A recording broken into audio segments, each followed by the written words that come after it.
the mirror, the guy is washing the machine. And you can see the letter C, like reversed, right? And I'm sitting at a small rural shop.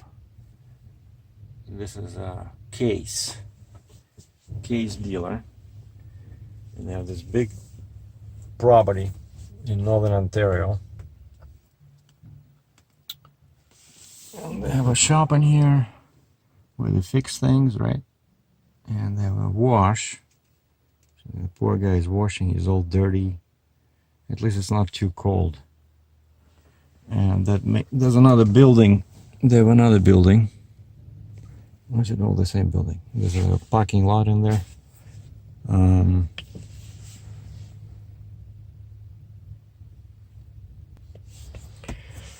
Yeah, and there's a parking lot.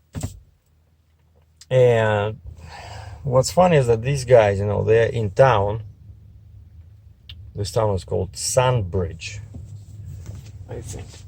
Let me double check. Oh, Sandridge. Sandridge. It's just south of, North Bay. So it's pretty far. North Bay, Ontario. It's like, North Bay is about 4 hours north of Toronto. So I'm right now about 3 hours. You know, lots of mosquitoes. I get bitten over here. And what's funny about this loading is that I came here and they said, well, I called them yesterday and they said, well, just stop by at our shop, the address I have from the freight broker, but the actual machine is at our highway lot. Okay. And so how far is that? Oh, but they never, they never said exactly how far, just implied that it's very close. And I had my flip axle down, right? So I'm like 80 feet long. And we drove in the pickup truck, we drove there. I said, can I see, because it looks very narrow in here, that turn. So basically I had to go back and then turn on a small dirt road. And basically what these guys are doing, they said before this Highway 11 used to go through town, right? And they are already off the main road. Like you have to get here, you have to go on a, first it's it's a paved road, but it's probably like a couple of kilometers, like a mile from the actual town. There's hardly any traffic here. And so they get no exposure, But I see lots of guys stop by in their pickup trucks and they buy parts because these guys also sell lots of parts. For all this basically case and what's that other Korean? Doosan. So that's what they do. Okay. And so what they did is I guess they bought a piece of land right next to Highway 11, and it's to get there. That's how you have to take that road. And so they keep some of their bigger machines right at the highway so people can see them. Kind of like a display of stuff they sell, and they have a big sign in there with the name of the dealer, right? And this machine, this excavator, CAT 330D, 2006, was sitting there, And there's no way for me to turn around. We try to find a way to turn around. I cannot go back up that hill where the machine was sitting. So they said, well, we can bring it down here to this dirt road. But I said, where do I turn around? So we tried to drove past it, and the road just keeps winding. It's narrow, and I said, no, I don't want to go here. And so basically what I ended up doing is I came to the intersection here, and then I tried to turn and back down that road. I couldn't turn. I was going into the ditch, So I went back to the main town, to the main street. Had trouble turning around even there. Turned around there, came back, pulled into the yard, went inside. I said, guys, okay, I need your help. Please flip the axle. I said, I cannot even turn into that, into that road. So the guy took a backhoe. I think he used like this one, like that backhoe, and he flipped it up. And then I lifted my third axle, right? So now I only had 2 axles in the back. It was way easier. I was able to do a maneuver, and then I backed down that road, probably, I don't know, like 3/4 of a mile, if not a full mile, backing. Didn't hit anybody, nobody died, no freight brokers, nothing. It was beautiful. And then disconnected there, the guy loaded, and I came back here, and so they washed it. And now all we gotta do is we gotta flip because we just did this like temporary. Now the boom is too high. We have to flip the axle, and then we can put the boom down, and I can tie down everything like for highway travel. And that's highway 11, or actually now it's 400. 400 to my right, that's south, like this way. This way is where I came from. Interesting sky today, but of course in real life it doesn't look as exciting. Like this phone, I keep marveling at how nicely it does videos and photos. So anyway, I made it to the en route rest area in Innisfil, just south of Barrie. So you see the excavator in the mirror, right? So it's still there. And last time I was recording, let me just switch. Which way is wider? Yeah, this one. Hold on. Howdy. And the last time I was recording, the guy was washing the machine, right? I was inside the yard. So I didn't sleep very well today. It was very cold, The guy next to me at the truck stop was idling all night.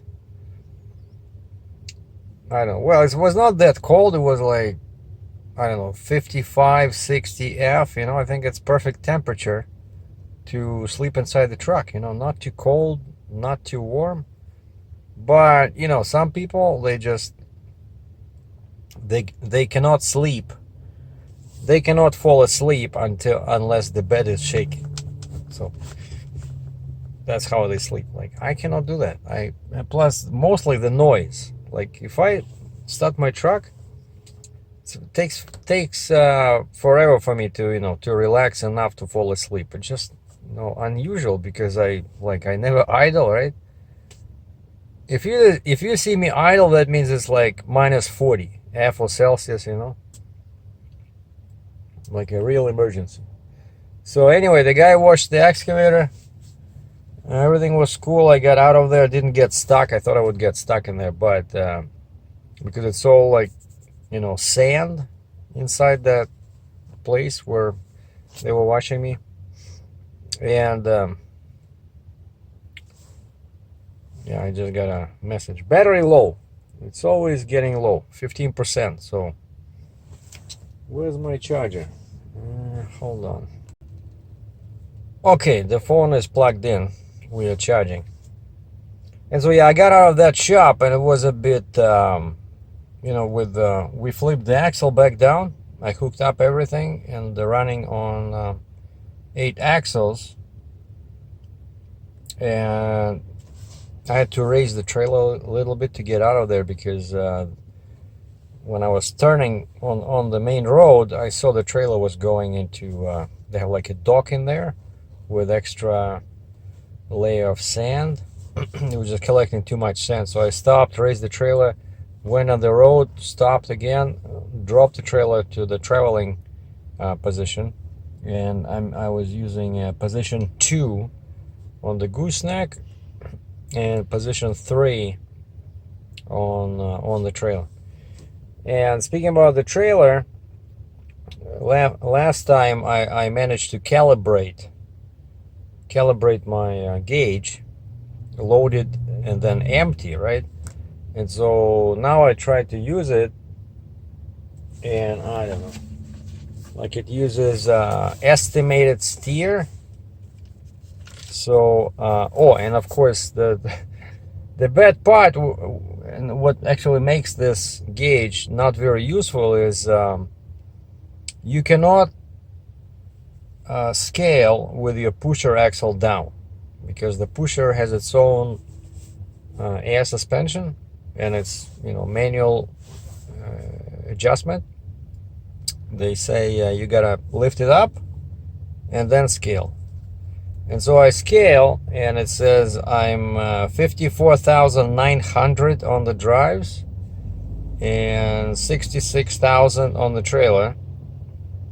And then the estimated steer axle is 19,600, and estimated because of course there's no sensor in there, right? But the computer can estimate based on the calibration I did. Like it saw how the weight was moving on the steer depending on how I was, you know, loaded or empty. And so that's what it does. But so I understand that 19.6, 54.9, 66, and it says gross 140,500, 140,500. And this excavator is supposed to be less than 80,000 pounds. And my empty weight is 53,000, so that's 133. So I have no idea how this little computer came up with 140,000, because that means that this excavator is 87,000 pounds. Okay, I think, yeah, 133 plus 7. So, and so, oh, and then what I did, I dropped the pusher, right? I wrote down these weights, and then I dropped the pusher axle, and the trailer remained the same, 66,000. Of course, nothing changed there, but the drives went down to 42.8, and the estimated steer went down to 18,000 estimated, which means nothing because the system does not take into account that there's a pusher which takes weight of the steer. So I know based on my last trip, when I was loaded, I had about, in the same position where I have the fifth wheel now, in the center of the drive axle 1, I had about, with a 90,000 pound drainage machine, my front was even less than 14,000, but over here it was like 59, like really close to 60,000, you know. Because the pusher does take lots of weight from the steer. So, and this is estimated, right? So if it was 54.9, it became 42.8. That's the fact, right? So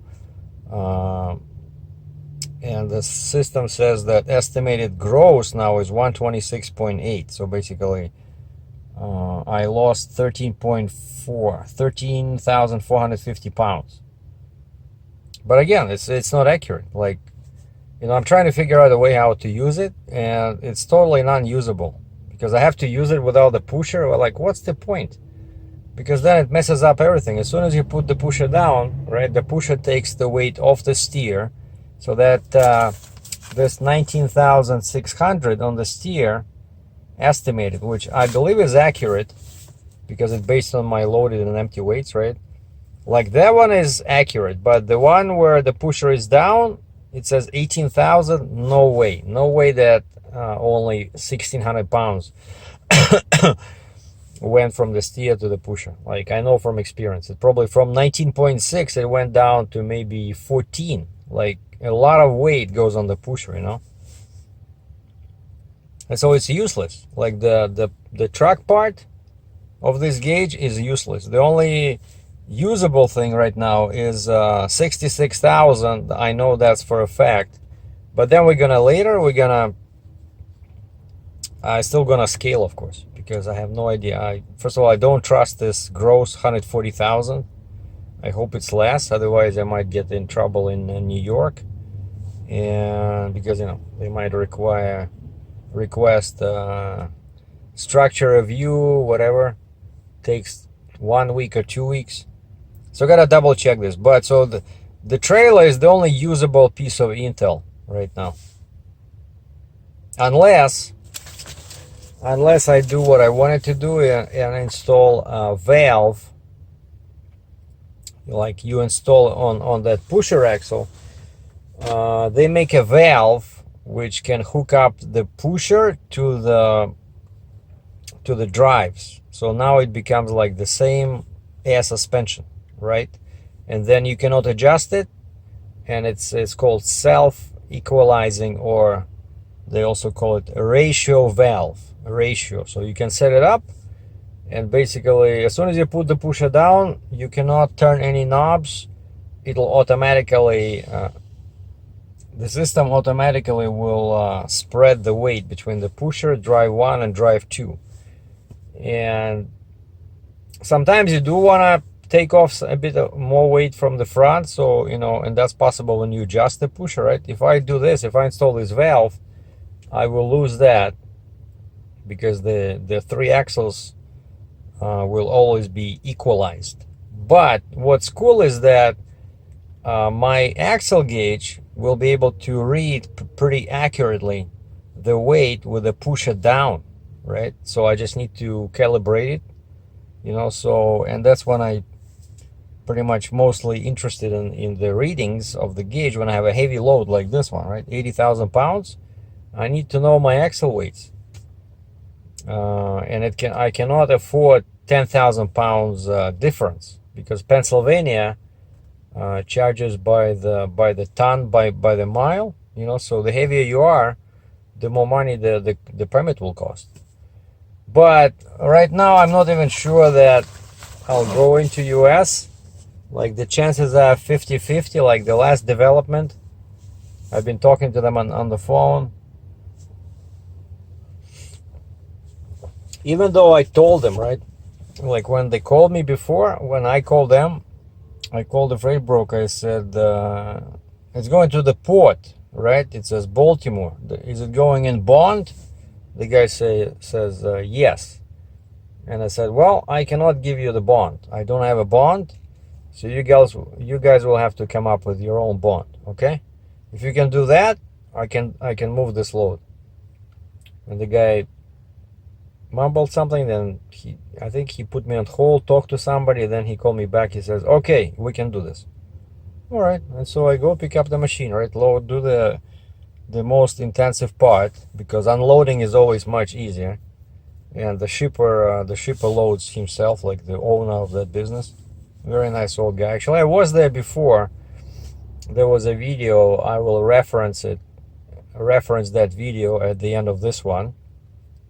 It was when I was with Landstar, and I think I still had that orange Kaufman, and this was one of my first loads, and I brought a brand new Doosan excavator, and I brought it to this dealer, and I put the GoPro on my head, and I told the guy, I said, I gotta walk like this, right?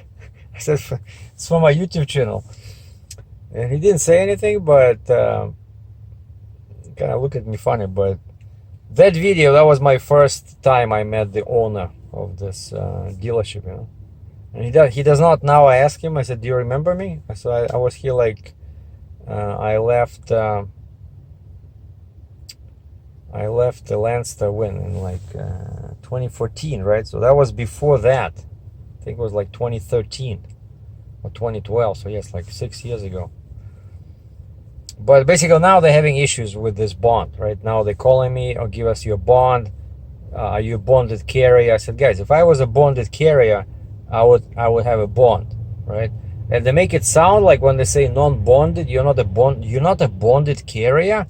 They make it sound like you're killing small children and stealing bread, from a grocery store. I don't know, like you're like the last person that somebody will trust, like non-bonded.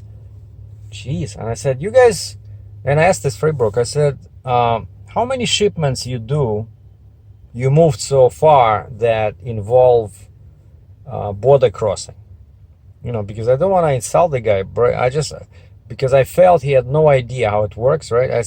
So I asked the freight broker, because he sounded like a pretty young on the phone, and he says, well, we don't do a lot of these. I said, okay. I said, I figured, but this guy, he thought that all truckers, just like freight brokers, need to have a bond. And he says, you're a trucker, you go into US, right? I say, yeah. So I got MC authority, I got US DOT number. I got CVR number for Ontario.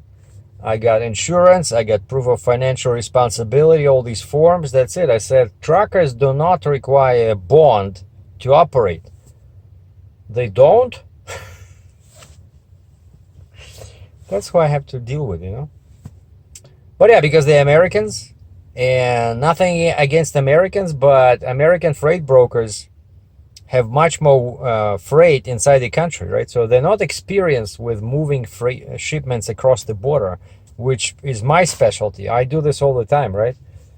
And so now the freight forwarder, who is their customer, is calling me. I'm talking to my customs broker here. We use these guys, and she asked me to ask you if you're a bonded carrier. I said, no, I'm not bonded. Oh, you don't go to US? I go to US 2-3 times a week. Okay. And clearly he has no. I said, can I talk to your broker? And this guy speaks with very bad English, you know. And, you know, they answer the phone. It's like a broker's office, right? They answer the phone. Yeah. Anyway, I said, okay, I'll give you an update, guys, you know, so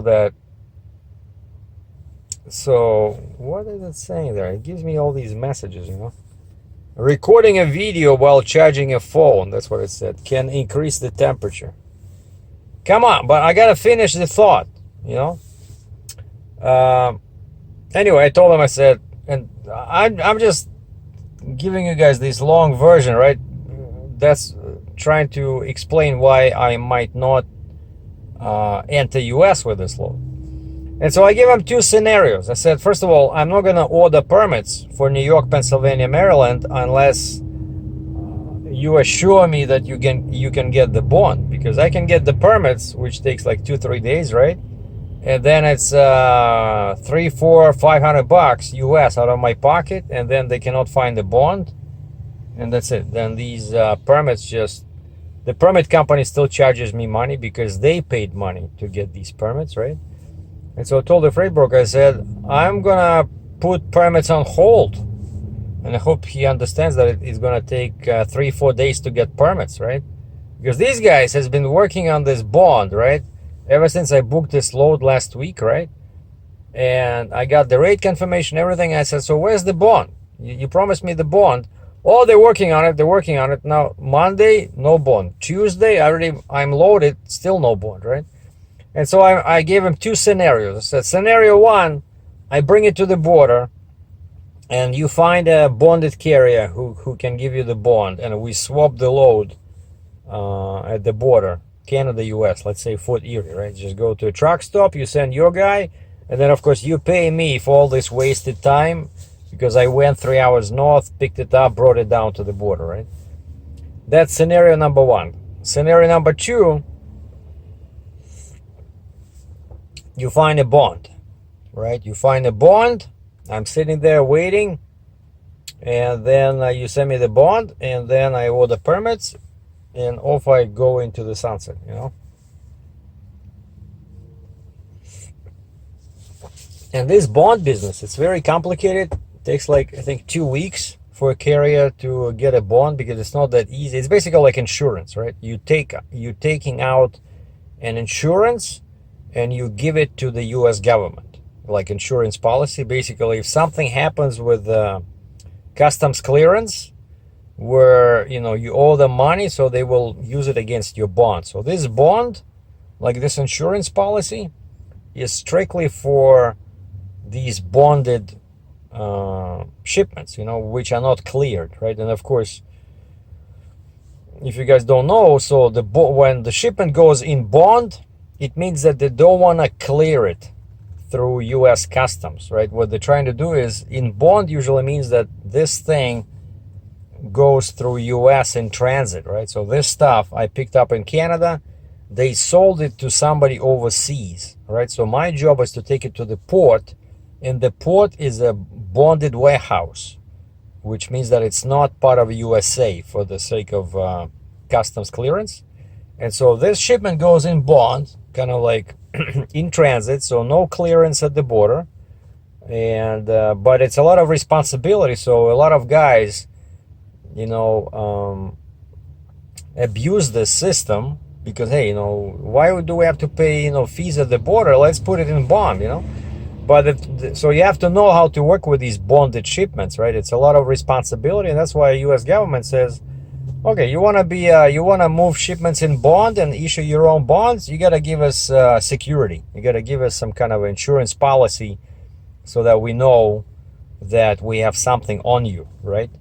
And then also the big part is that when it's a bonded shipment, you cannot just come to the end of the states, US, let's say, at the water and just drop it anywhere. It has to be a bonded warehouse, which is kind of like approved by US government.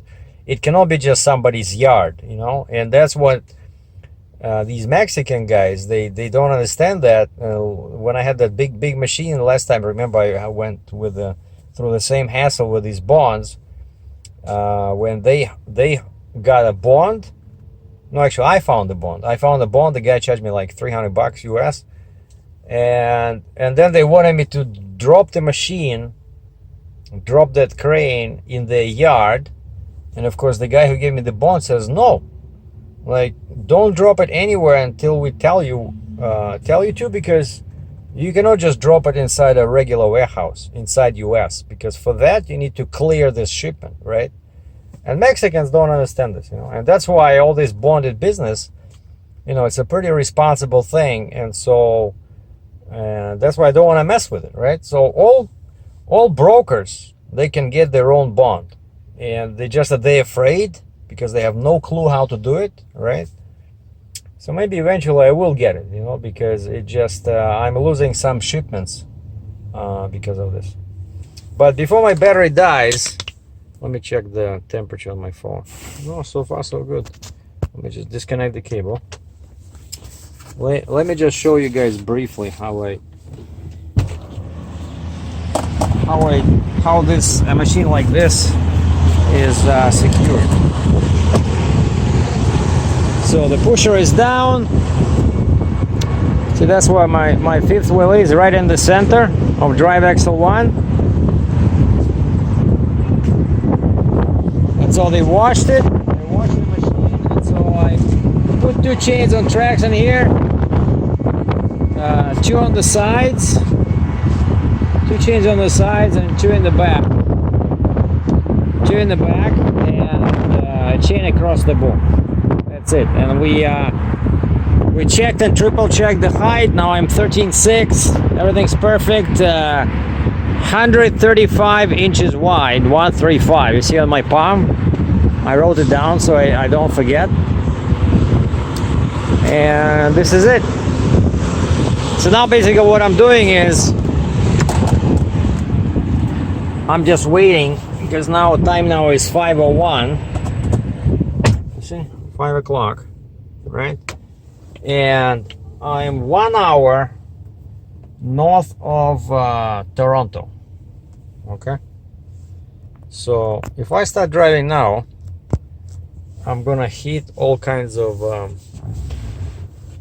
rush hour traffic, and lucky for me, the sunset is at almost 9 o'clock, right? And with this machine, of course, I cannot drive when it's dark, and so, you know, I'm gonna sit here till maybe 1 more hour till 6. So this way, when I'm down there on 401, it'll be 7.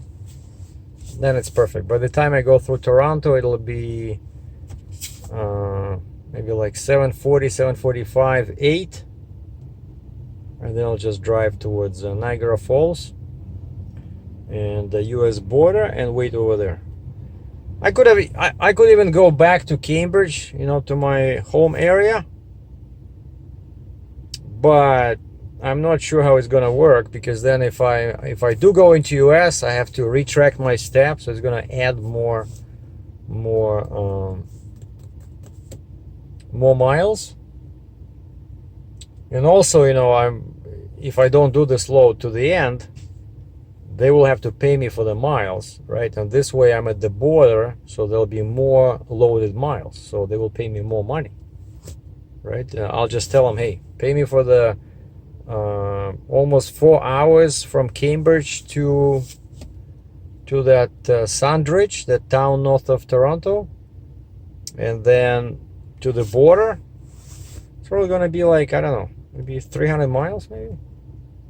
No, maybe not 300, maybe 250, you know. But plus 250 that I did from Cambridge. So it's gonna be lots of miles, which is good, in case they just pay me for the partial delivery. So so we'll continue once I start moving, and we're gonna go to the truck stop and we're gonna scale, and then we're gonna compare the readings of this fancy gauge. And like I said, I'm tempted to install that ratio valve, so this way it'll show me the correct reading for the last 3 axles on the truck: pusher, drive 1, drive 2. Whereas now it can only show me drive 1 and drive 2, which is not helpful at all, because I mostly run with the pusher down.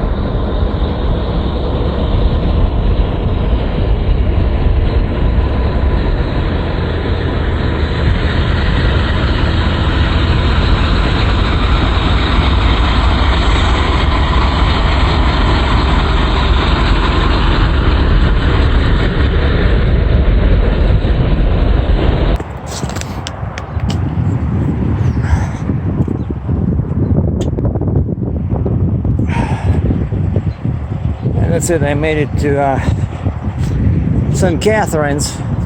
That's QW over there. St. Catharines. The excavator is still here, which is always good, you know. So now we're gonna shut down and wait for the bond. I'm not gonna order permits until I have the bond. If they cannot get the bond, I have to lose this excavator somewhere anyway. And these guys don't have a scale. I wanted to leave you guys with a scale, see how the scale corresponds to my gauge. But this particular truck stop, this is a Husky. You can see a flag over there far in the distance. So in the morning, I think I'll go to Flying J, which is another 20 miles south towards US, and they have a scale. We're gonna scale. Oh, one more thing. Some guys wanted to see the lights, and now it's getting dark. So let's see how many patterns they're showing over there.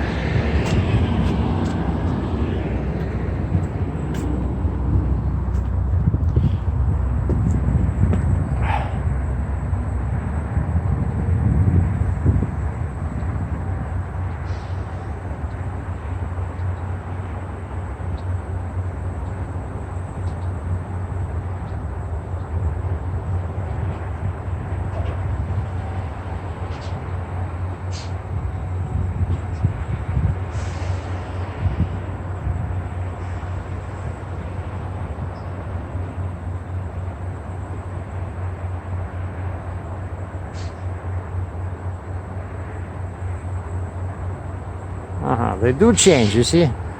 They're not all the time the same, so this is that's why it's called a random. There's about 12 or 13 patterns, and they all change each other eventually.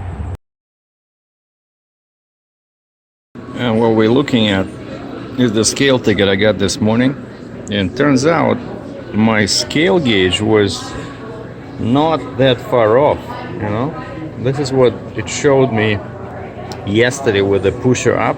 right? 19.6 on the steer, 54.9 on the drives, and 66 on the trailer. 140,500. Now check this out. The actual weight is 142.40, and the trailer is close, but actually it's my scale gauge is off by 900 pounds on the trailer. See, the trailer is heavier, so this thing was not accurate, right? But then when I put the pusher down, we had this. So I had the pusher down, it showed me this, the same 66. So I see, like, it's useless. I don't know. Like, I can use the gross because it's pretty much accurate, right? Well, just slight variation. And over here, I think I had a bit more fuel, so which is fine, but I don't know. So basically, what's good here, we try to load the machine as close to the rear as possible. And you see now I have almost 60,000 pounds on the drives and pusher. That's not going to work at the piece bridge, because even though they allow me up to 20,000 on the front, but over here they only allow me 57,000. So what I got to do now is just move my fifth wheel from the center of drive axle 1 forward by about 5 or 6 inches, and that should move about 3,000 pounds forward, and then we're good.